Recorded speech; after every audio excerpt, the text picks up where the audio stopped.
Good morning and welcome back to Evita, cooking at the rhythm of my heart. As always, I'd like to take this opportunity to thank you all for your support and for watching my videos. And if you haven't done so already, please remember to subscribe, like and share my videos, and activate the bell on the bottom so that you can be notified when I upload new videos. Today I have a very odd and unusual dish for you, and I'm going to be showing you how to make one of the most delicious and traditional meals, especially around the Christmas season. I'm going to be making for you morcillas de cerdo, or blood sausage. So join me when I come back. I'm going to take you through this delicious, easy, messy, step-by-step, how to make morcillas de cerdo.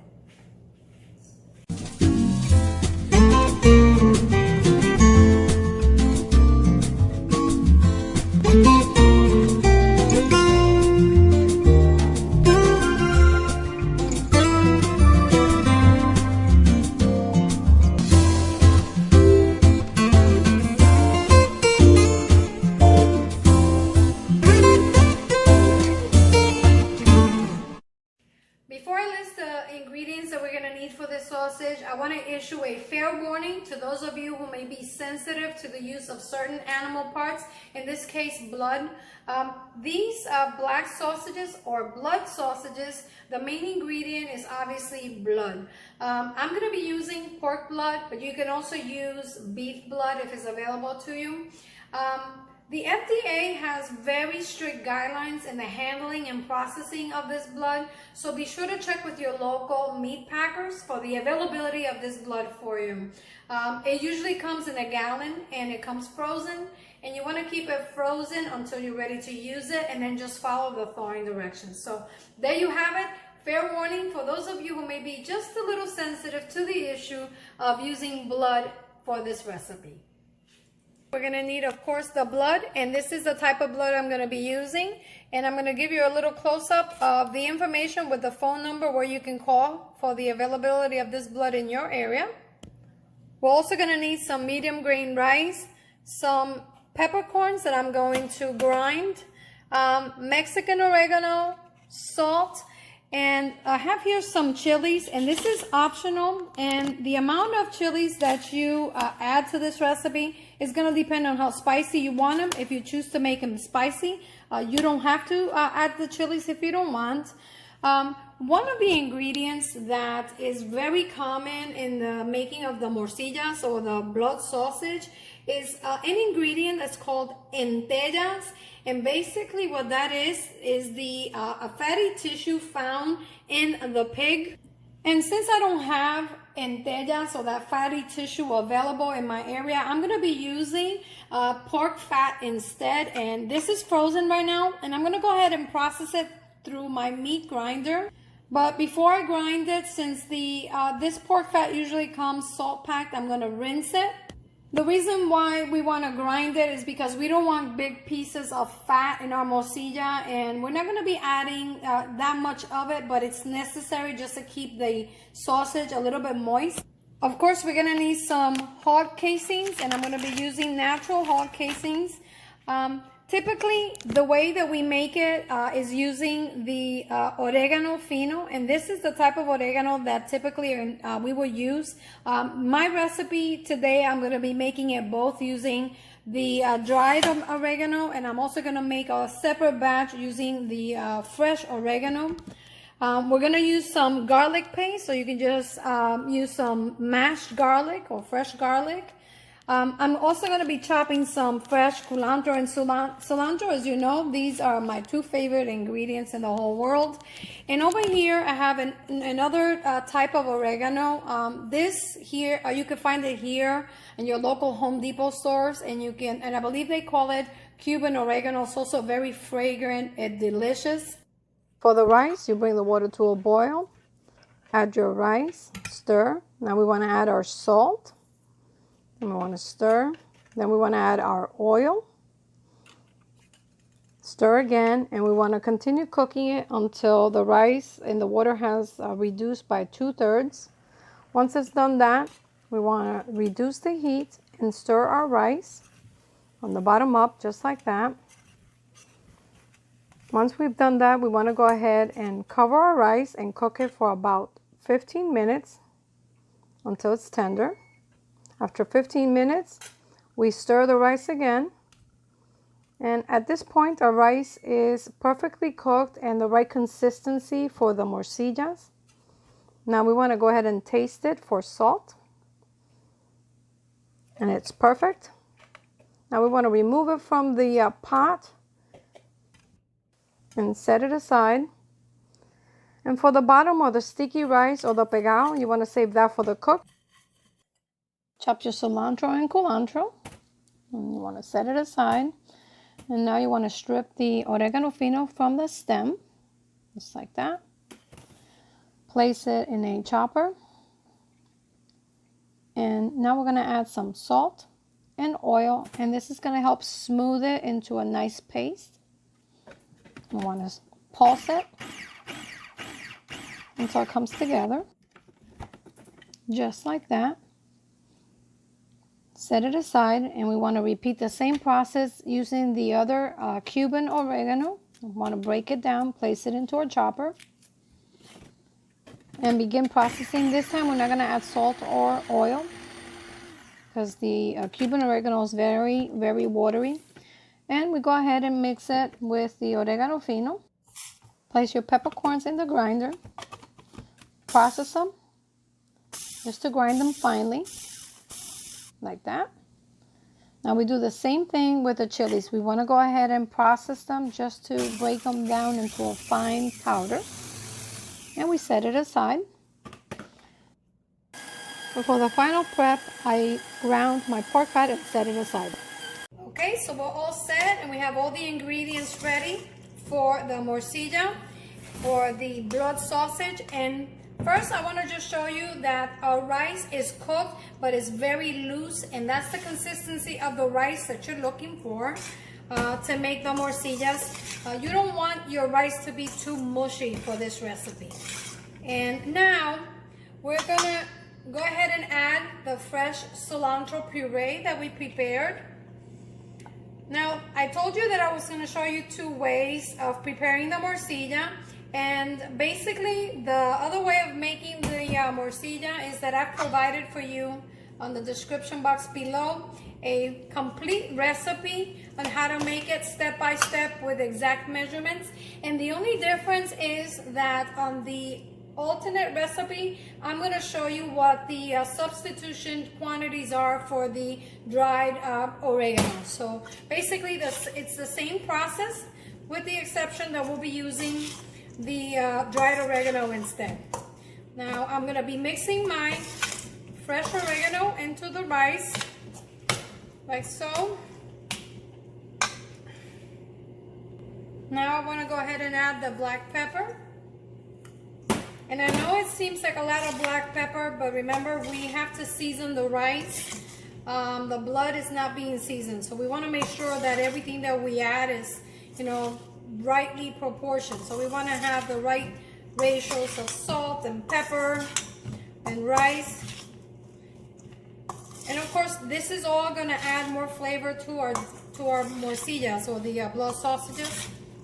Can't go wrong. Every ingredient that I've added is actually to taste. If you want to add more or less of an ingredient, you can certainly do so. Now I'm going to go ahead and add my garlic paste. And we're going to mix.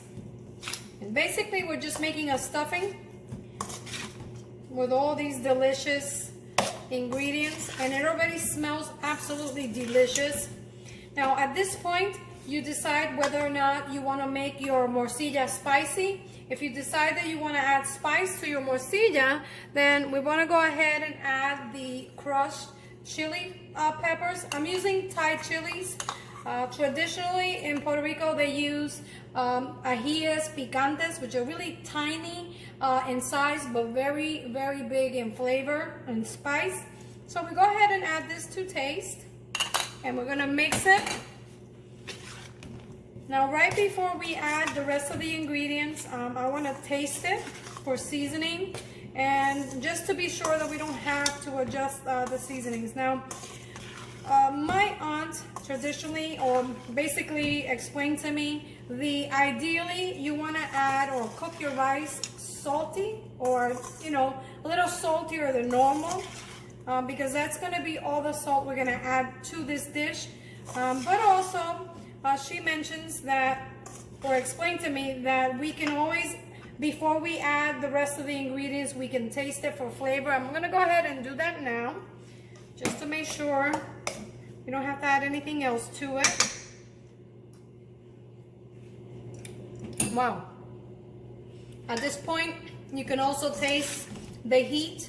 In the old days, they used to determine just how hot the morcilla was gonna be based on how much sting you had on your hands. So when they were stuffing the morcillas, they would do it by hand, and depending on how much the ajíes or the hot peppers or how hot they were, it would depend on how much your hands will sting. So that's how they determine just how spicy the blood sausage were going to be.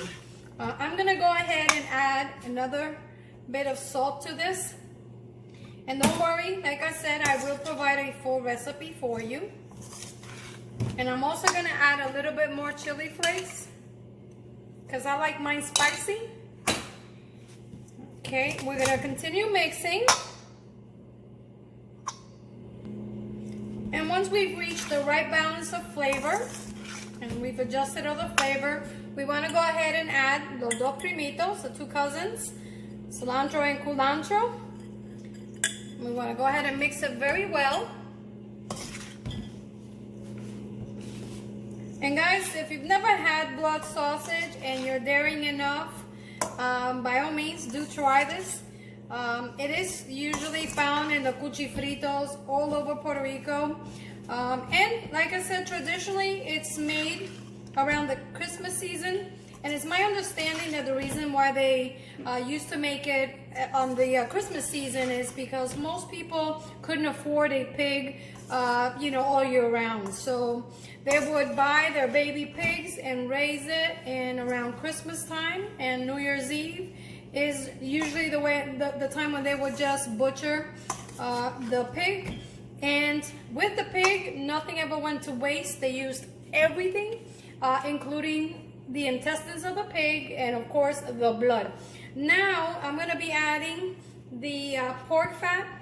As I mentioned, the traditional recipe calls for an ingredient called entellas, which is basically a fatty tissue found in the pig. And obviously I don't have access to that, so I'm improvising at the direction of my teachers, my mom and my aunts. I'm improvising by using pork fat that I ground in the meat processor or the mixer. We're gonna go ahead and mix that. And the fat is just gonna give a little bit of moisture to our morcilla or the blood sausage. And finally, fair warning, just know that I'm about to add the main ingredient to this dish, and that is the pig's blood. So if you're a little bit squeamish, I suggest that you fast forward this video just a bit. I'm gonna go ahead and add the pig's blood. And it looks very red, very fresh and lumpy.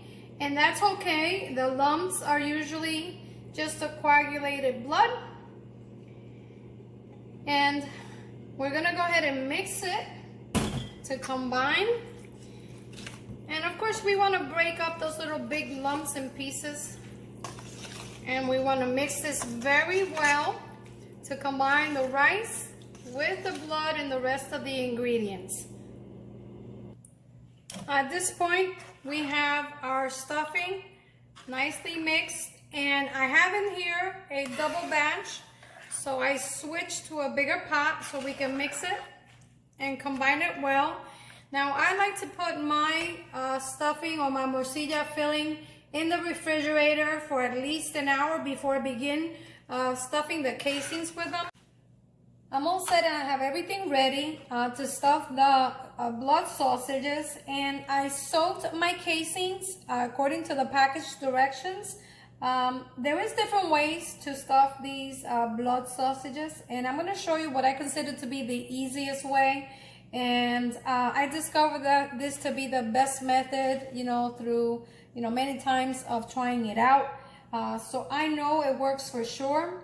Of course, if you want, you can check out my video on how to make a homemade sausage or longanizas, and I also show you different methods on how you can do that. One being the use of a KitchenAid sausage stuffer, but I have to be honest with you, quite frankly, I believe that that's a lot messier than it should be. So what I do is I like to use a funnel, and we want to use one that has a pretty wide mouth like this one. You can use a cup and maybe just, you know, create or make your own funnel. I happen to have this one on hand. So what you do is you open your casing, and you see they stretch quite nicely. And just be careful if you have nails, especially for the ladies, not to rip them. And we want to go ahead and put it over the funnel and just continue pushing it on there just like that, and it goes very quickly. You don't have to worry. Now, of course, if you want, you can cut the casing in half. In this case, I'm going to do that. So I'm going to continue rolling the casing onto our funnel, and I'll be back once I've done that. Okay, once we reach the end, we're going to go ahead and tie it into a knot, pretty tight knot, like so. There we go. And I like to pull on the knot just to make sure it's nice and tight. So there we go. Now I'm going to push and pull just so until the knot is securely or very close to the opening of the funnel, like so. And very simple, using a spoon, I'm going to begin filling the funnel with the blood sausage filling. You pull on the knot, and there you have it. You see how the filling just begins to drip down and fill the casing. Keep pulling, and then you want to hold the casing because you don't want it all to come down all at once. You just want to very slowly continue filling it. And as you can see, this is probably one of the easiest way, less messier ways to fill these blood sausages. It took me a while to figure out different ways to do this without the mess and the extra labor. And like I said, using the mixer was too messy. And anytime I can just, you know, save me some time from having to clean or any extra work, I would definitely invite that. Now, if the rice gets stuck inside the funnel, using a chopstick, a disposable chopstick, you can push the rice down. Careful not to rip the casing. But I'm going to continue filling the casing and forming these morcillas, or the blood sausages. And when I come back, I'm going to show you what they look like. And of course, we're going to take you to the stove for the next step on how to prepare these delicious blood sausages. Okay, so this is about the average size of the blood sausage that I like to make. I don't like making them too big, because on the next step we have to cook them, and I don't want to run the risk of them bursting. So I still have the casing wrapped on the funnel, but I'm going to go ahead and cut it. And I want to cut it leaving enough remaining or extra casing to allow enough room for the blood and the rice to cook. And what happens is when it cooks, it expands. So you want to allow enough room or enough casing for that to happen. So I'm going to go ahead and pull a little bit of the casing out just to give it some extra. And I'm going to go ahead and cut it and very quickly grab it because it'll start to empty out on me. And I'm going to tie it on this end. It's a little slippery, but there we go. Just like that. And I like to pull on the knot just to make sure it's nice and tight. And notice I have about the same amount of casing extra on both sides.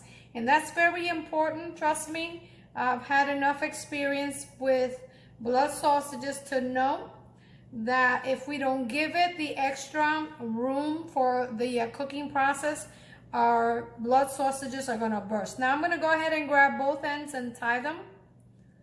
And this is just something that I like to do, just to make sure that they're nice and tight. And another thing I like to do is I like to take some kitchen twine, and at the bottom of each knot, I like to tie them. Believe it or not, the twine actually helps to pull them out of the water once we cook them.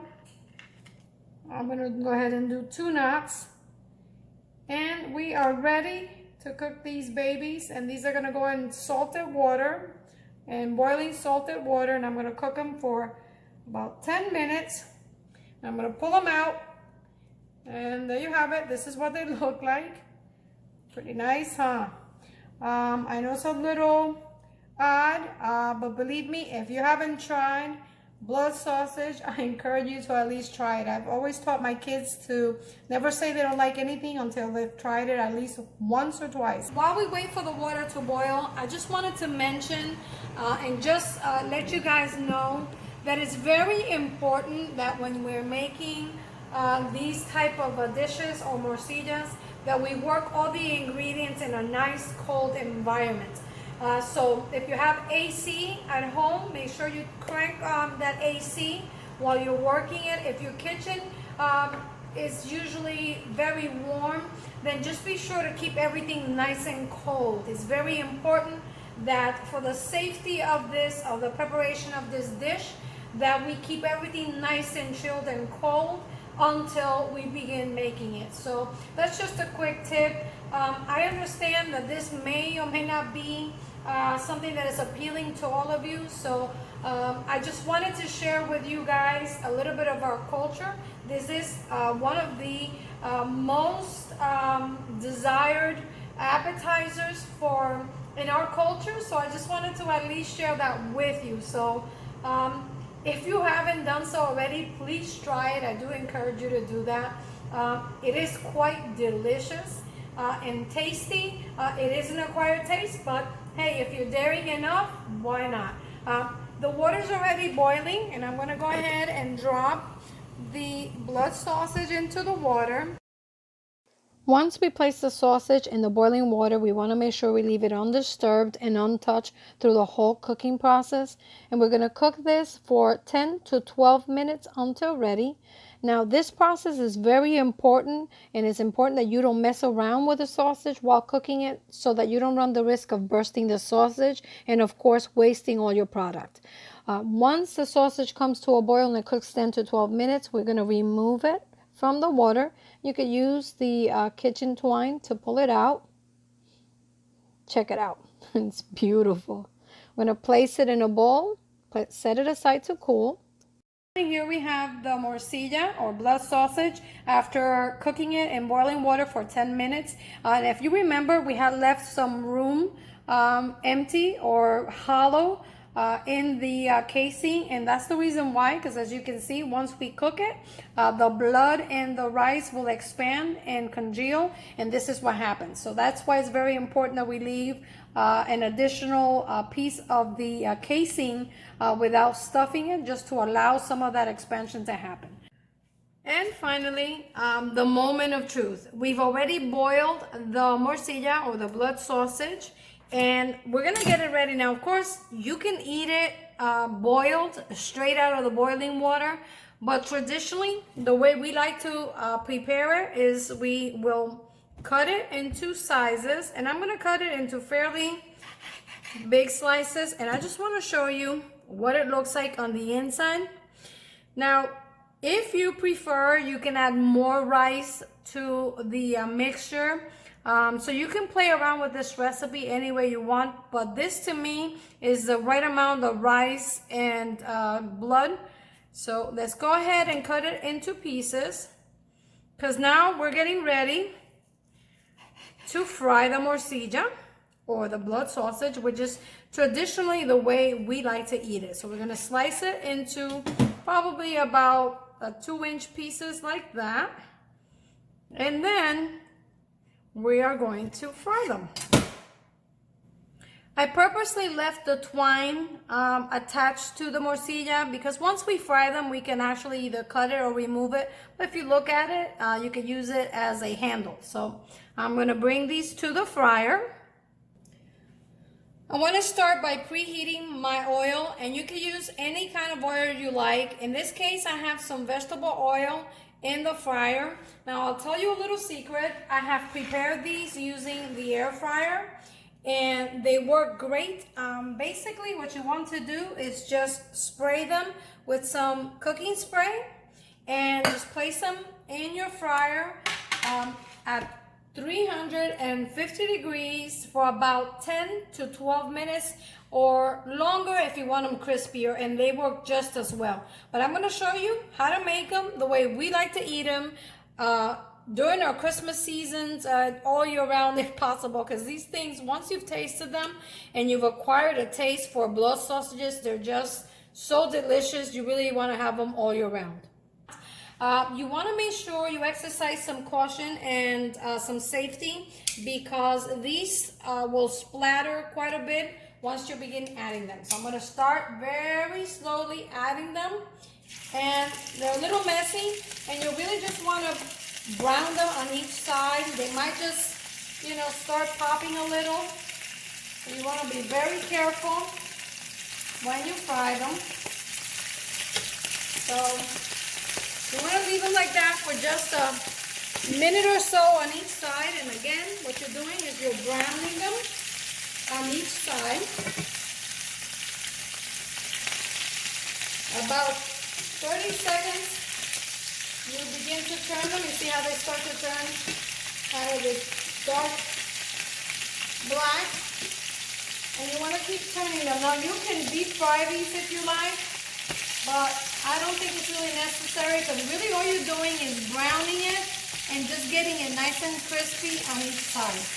I'm doing it from a distance because these tend to splatter a little bit, which is the reason why if you want to use your air fryer, you can go ahead and do that. But again, be very gentle and very careful when you make these. You don't want to burn yourself. And we're just simply browning it and getting it nice and crispy all the way around.